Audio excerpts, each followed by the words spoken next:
Some memories, once spoken aloud, may forever change how you see me. Still, I feel compelled to tell this story because some tragedies must be brought into the light so they are never repeated. Before I continue, let me pause for a moment.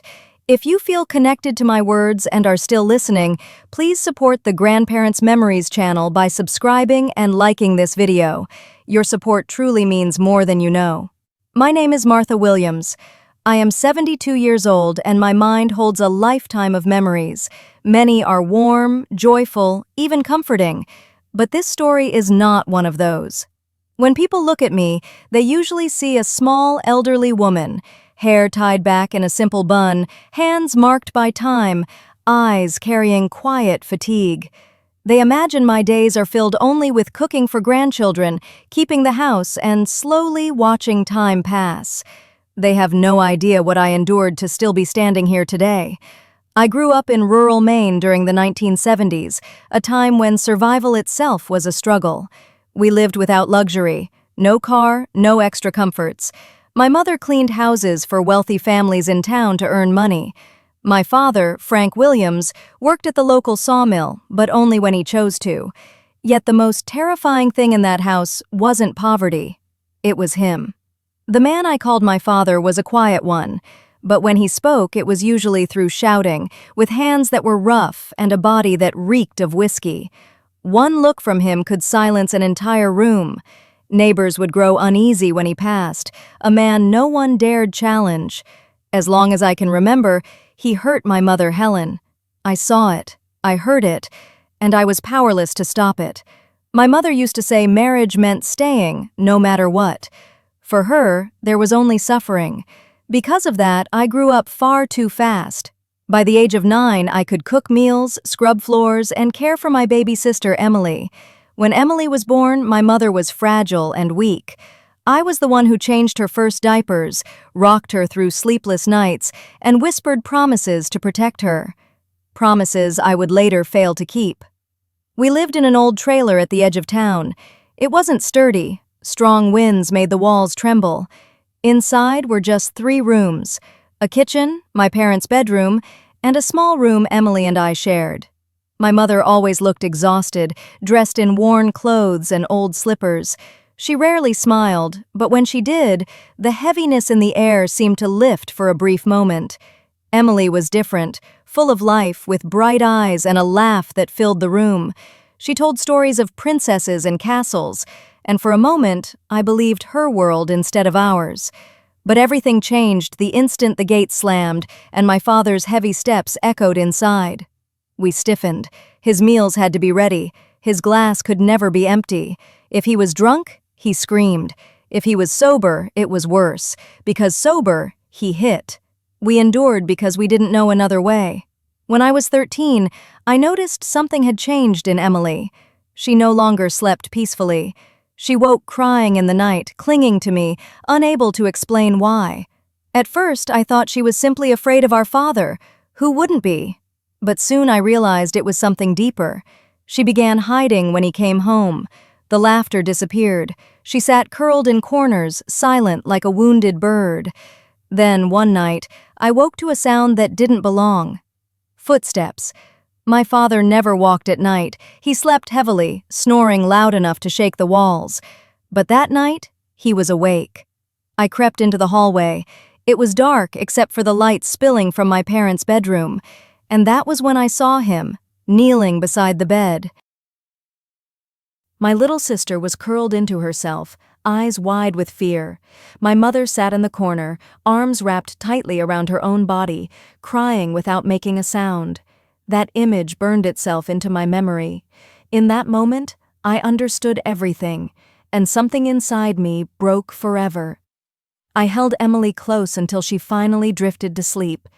But I didn't rest. I stayed awake, listening to every creak of the house, feeling the presence of that cruel man behind the wall. And I knew then we could not stay. The questions haunted me. How would we leave? Where would we go? And how could I convince my mother, who had no strength left to fight? In the days that followed, I became watchful. I noticed how my mother looked away whenever my father touched Emily. how her hands tightened when he called my sister over. She knew.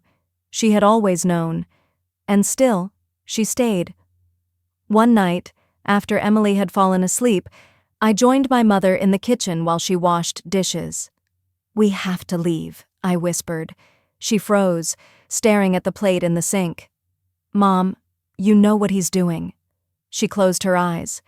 "I can't. Where would we go?" "Anywhere but here." She was silent for a long time. When she finally looked at me, I saw something I had never seen before. Not fear of him, but fear of change. Fear of choosing a different life. That night, quietly and carefully, we began planning our escape. The things that destroy us aren't always loud. Sometimes they happen in silence, and that silence can be unbearable. From that moment on, something changed inside me. I knew my life would never be like other girls, but seeing my sister like that felt like a constant weight crushing my chest. Emily was my responsibility. I had failed to protect her once. I would not fail again. She had always been full of light, able to turn anything into a game, even our hardest days. Old dolls, made-up stories, apple picking in the yard, those moments once felt like happiness. But after that night, Emily faded. She stopped playing. She spoke less. She barely laughed. Her silence terrified me. Where she once ran outside at sunrise, she now hid indoors. Where she once clung to me, she now pulled away. When he was near, she hunched her shoulders and made herself small, as if trying to disappear. My mother noticed. I know she did. I saw her eyes follow Emily around the house. I saw her twist her apron in her hands whenever my father called my sister over. Tears shimmered in her eyes but never fell. She pretended not to see, but fear held her frozen. I wanted to scream at her, to ask how she could let this happen, but I also knew the answer. She was trapped too. My father's cruelty toward my mother was brutal. When he hit her, it was with rage.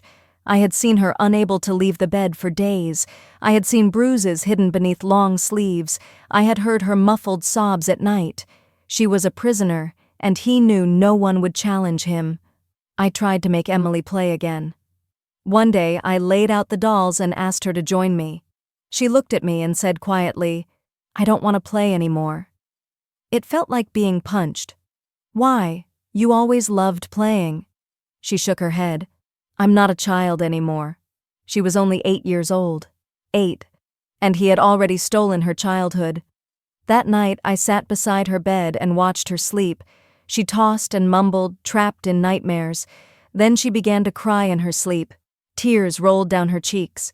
I held her hand and made a promise I would never break. "We're leaving, Emily, I swear." Even asleep, she squeezed my hand. The next morning, after my father left for work, I went to my mother in the kitchen. "Mom, we have to go." She kept scrubbing a plate that was already clean. "Where, child? We have no one." "Anywhere is better than here." She finally whispered words that still echo in my mind. "He'll kill us." She wasn't wrong, but staying meant losing everything. "If we don't leave now," I said, "we won't survive."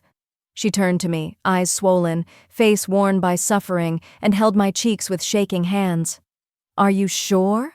I nodded. That's when we truly began planning our escape. In her early years, my father barely paid attention to Emily, but as she grew older, something shifted. I saw it in his eyes, in the way his gaze lingered too long, in how his voice softened when he called her name. He began insisting she sit close to him at dinner. My mother noticed it too. I saw it in her stiff posture, in the way her jaw tightened. Yet we never spoke about it. Silence became our shield, even as it slowly destroyed us. Emily stopped wanting to sleep in our room.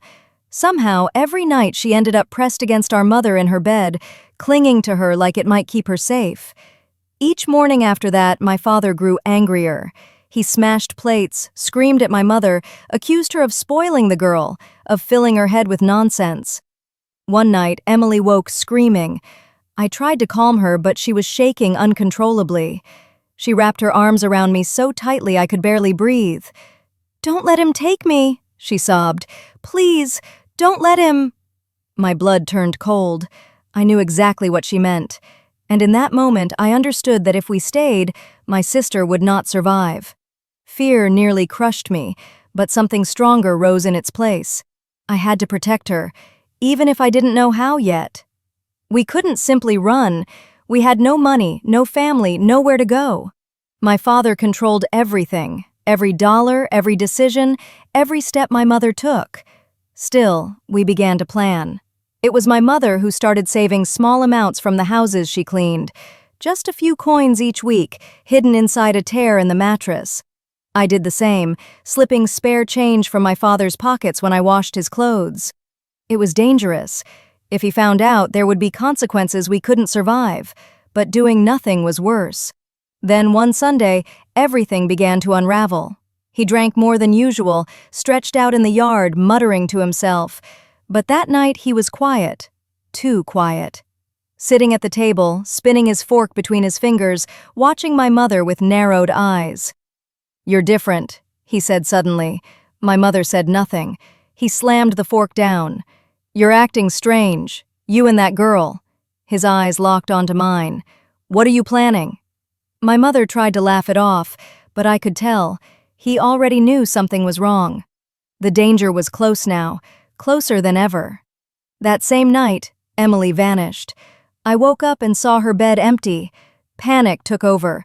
I searched the living room. Nothing. My parents' bedroom door was closed. I stood there shaking, my hand hovering over the knob, unable to open it. The next morning, Emily barely spoke. She wouldn't look at us. Her silence felt heavier than screams. That was the moment my mother made her decision. We were leaving. It didn't matter how. It didn't matter what came next.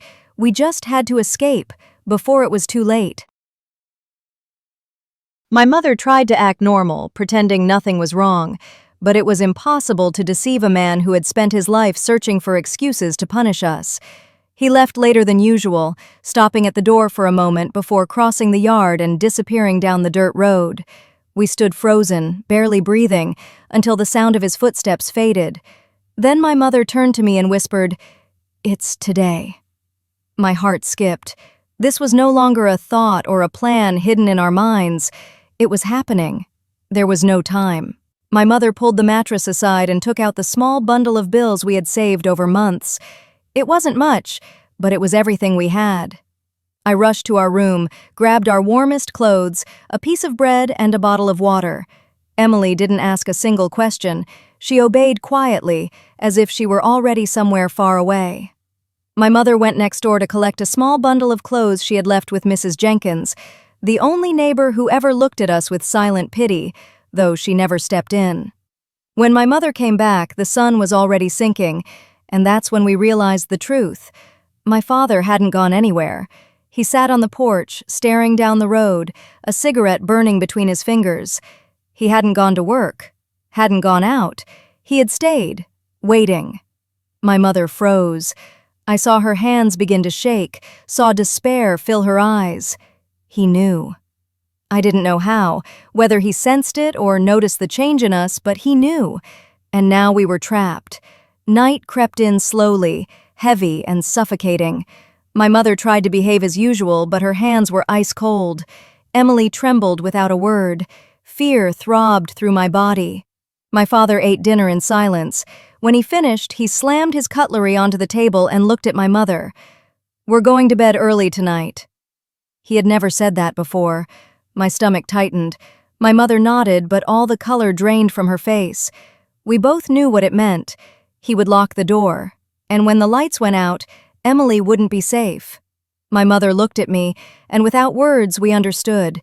We couldn't wait, not even one more hour. I took Emily's hand. Her pulse raced beneath my fingers. My mother moved toward the stove as if to heat water. My father watched us closely, sipping bourbon, studying every step. Then my mother did something I had never seen. She dropped the kettle. It crashed loudly, boiling water splashing across the floor. My father jumped up, shouting in rage. And in that instant, my mother met my eyes and mouthed one word: "Run." I pulled Emily with me and burst through the kitchen door. Cold air slammed into my face as my father's roar thundered behind us. We ran without looking back. The yard felt endless, the dirt road slippery beneath our feet. Emily stumbled, nearly fell, but I held her and kept moving. We heard shouting, the door slamming, my mother screaming back. My heart shattered. He was going to hurt her, maybe worse. But his voice slowly faded behind us. My mother had stayed back so we could escape. I didn't stop. I couldn't. I knew I might never see her again. But through my tears, one truth burned brighter than fear. He would never touch my sister again. The night air cut our skin. Dust rose with every step. My legs burned, my lungs screamed, but I didn't slow down. Fear pushed us forward. Emily sobbed, struggling to breathe, but we couldn't stop. The town was far, but I knew the way. I remembered every trip to the pharmacy, every errand to the market. I knew where the first houses appeared, where the sheriff's office stood, where dirt turned to pavement. The night was silent, except for our footsteps and ragged breathing. Somewhere in the distance, a dog barked, and we kept running. After that night, time no longer moved the same way. Emily was safe inside the shelter, surrounded by stone walls and quiet prayers, but my mind never rested. Every morning felt heavy, every night colder than the one before. My sister slept beside me, breathing softly, yet my thoughts stayed elsewhere. With my mother. Where was she? Was she alive? And if she was, would we ever see her again? I kept myself busy because stillness was unbearable. I scrubbed laundry until my fingers cracked, swept corridors until my arms burned, helped in the kitchen even when my stomach twisted with nausea. Work numbed the body, but it could not silence fear. No one spoke her name, no rumors, no whispers. Only Nancy tried. One afternoon, she sat across from me at the shelter's small kitchen table, black coffee cooling between her hands. "Nothing yet, girl," she said gently. "No one's seen her." "And him?" I asked. She hesitated. "He's still asking around, but not like before." That terrified me more than anger ever could. Men like him didn't stop unless something forced them to. Emily followed me everywhere after that, clutching my skirt, flinching whenever a nun passed too close. She didn't cry. She didn't ask questions. She simply waited, just like I did. Weeks passed. Then one morning, as we scrubbed cloths in the courtyard basin, a nun appeared at the doorway. Her face was different, tight, careful. "Come with me." My heart dropped. Nancy was waiting at the entrance, hands twisted in her apron. She didn't meet my eyes at first. "It's your mother," she said softly. I stopped breathing. "She's alive." The world tilted. "She's at County General Hospital."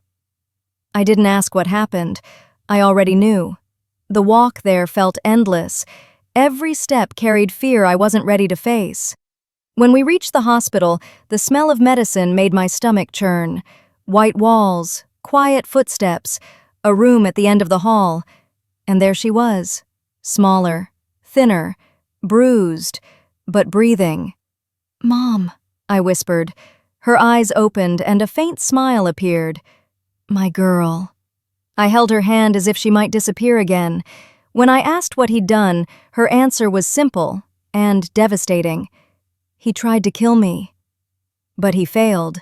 She told us everything then, how he beat her to force answers, how he locked her away, how he drank until the night blurred, and how, for the first time in her life, she fought back. "I didn't kill him," she said quietly, "but I hurt him enough to escape." The truth settled like stone. He was still alive. Fear didn't leave us after that day. It followed us quietly, patiently. Even after my mother healed, even after we moved to another town, even after Emily started smiling again. Monsters don't vanish overnight. But something had changed. My mother no longer bowed her head. Weeks later, she did something no woman in our world was expected to do. She went to the sheriff. She told everything. And this time, someone listened. They found him quickly, drinking at the same bar, still believing he owned us. He was arrested. Justice wasn't perfect in those days, but his power over us was finished. For the first time, we were free. Years passed, Emily grew, my mother rebuilt, and I learned that fear may leave scars, but it does not get to rule your life forever. Now, decades later, people know me as a gentle grandmother. They see warm hands, kind eyes, and stories told over coffee. They don't see the girl who ran through the dark holding her sister's hand. But she's still here. She survived. And that is why I tell this story. Because no matter how deep the darkness, hope can still find a way in. Thank you for listening to my memories. If this story touched you, please support Grandparents' Memories by liking and subscribing. Until next time, never stop protecting the ones you love.